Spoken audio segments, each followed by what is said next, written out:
Two of Titanic's first-class passengers, 42-year-old Edwin Kimball and his 45-year-old wife Susan, are among those whose experiences aboard Titanic are not told particularly often.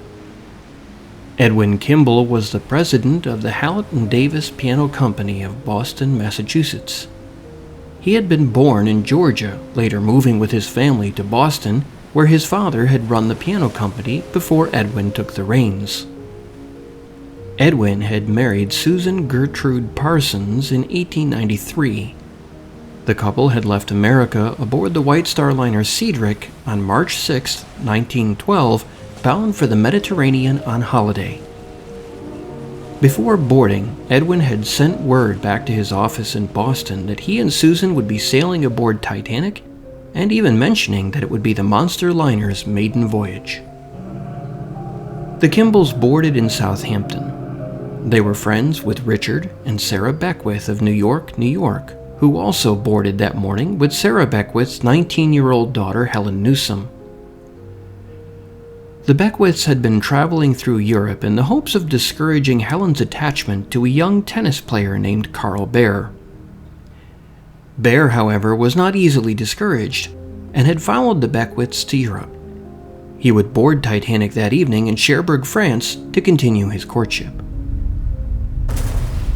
When Titanic struck the iceberg, Edwin Kimball had just returned to his stateroom from the first-class smoking room. He had apparently been there at the same time as, and perhaps even in association with, Richard Beckwith and Carl Bear. The entire group would convene again after the collision.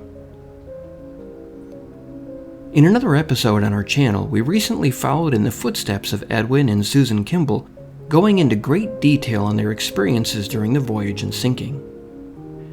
In this episode of In Their Own Words, however, we will let Edwin Kimball tell his story directly.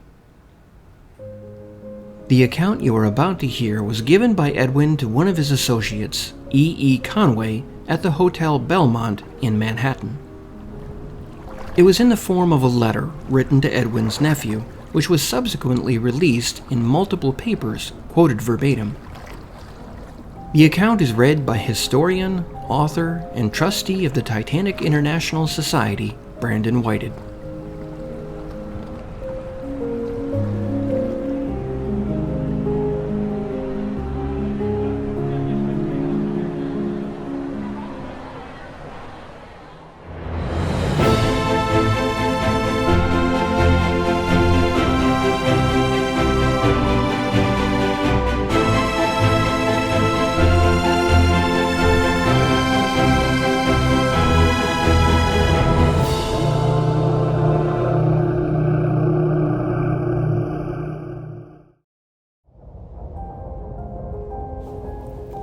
On Sunday evening, I had just gone down from the smoking room to my stateroom and removed my coat and was standing in the middle of the room when the ship struck the iceberg.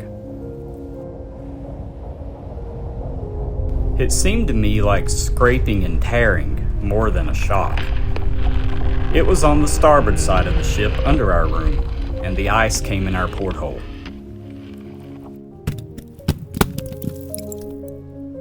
After assuring Mrs. Kimball that it was nothing, simply an iceberg, and that we had probably scraped it, and as the ship did not seem to slacken her speed, everything was probably all right, I stepped into the companionway and spoke to some friends who were located in the same section. I then went on deck to see whether I could see the iceberg. There were very few people out around the ship. The stewards and the officers were assuring everybody that everything was all right and telling them to return to bed, which many of them probably did. I came back to our stateroom, which was near the stairway which went down to the deck below to the squash courts and mailroom. At that time, I saw a mail clerk go down the stairs, and when he came back up, he had one mail bag in his hands and was wet to the knees. I asked him how bad it was. He seemed very serious and said it was pretty bad and that he would advise the women to dress, as they might have to go on deck and it would be cold.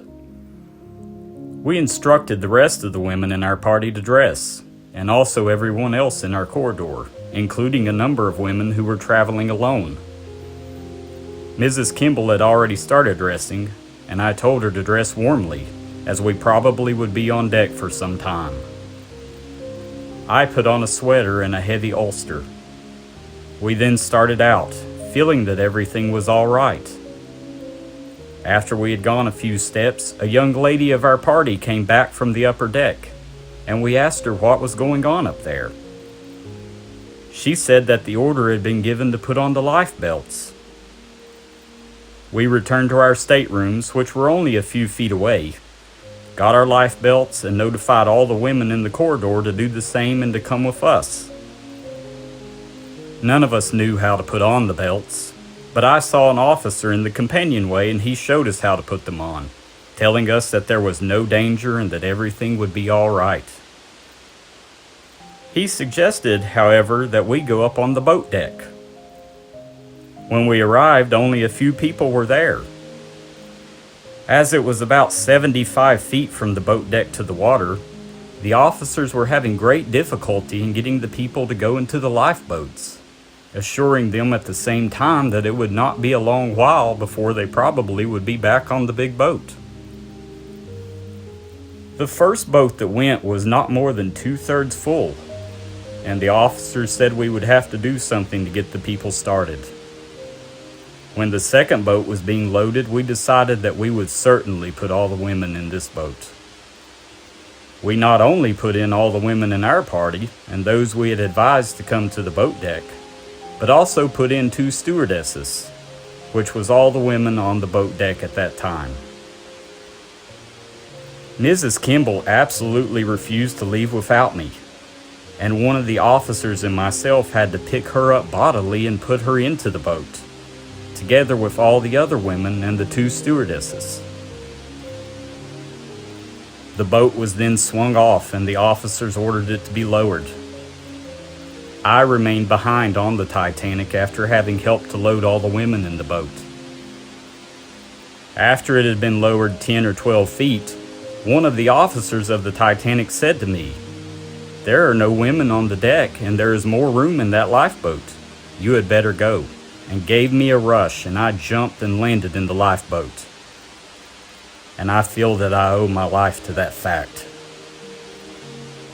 After we were in the boat, the men manned the oars and we rowed away for some distance from the big ship. Even at this time, a couple of the sailors in our boat stated that they would rather be on the Titanic than in the lifeboat because she was absolutely unsinkable. After we knew that the Titanic was doomed, however, we decided to conserve our strength, as we did not know how soon there would be help. We understood that the Olympic would not be along until probably 2 o'clock the next afternoon, so that we tried to row so as to keep near some of the other lifeboats. Just before daylight, we saw the signal rockets of a boat and rowed toward them. After we had rowed a short time, one of the officers in our lifeboat saw the lights, but did not know whether it was a ship or one of our own lifeboats which had a light. It turned out to be the Carpathia, and we continued rowing toward it until we came up alongside. We cannot speak too highly of the treatment and kindness shown us by the officers, passengers, and stewards of the Carpathia.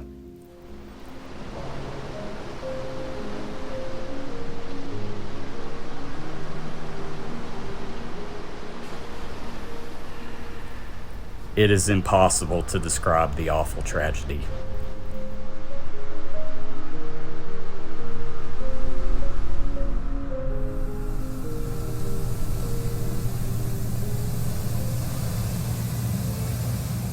A special thank you to our supporters on Patreon: Nikki Chan 92, Evan Fleming, Lucas Sidlowski, Bluebird Nut, Mark Gegenheimer, Martin Cahill, Maximilian Metcalf, Rachel Warner Sanchez, and Snow Monkey.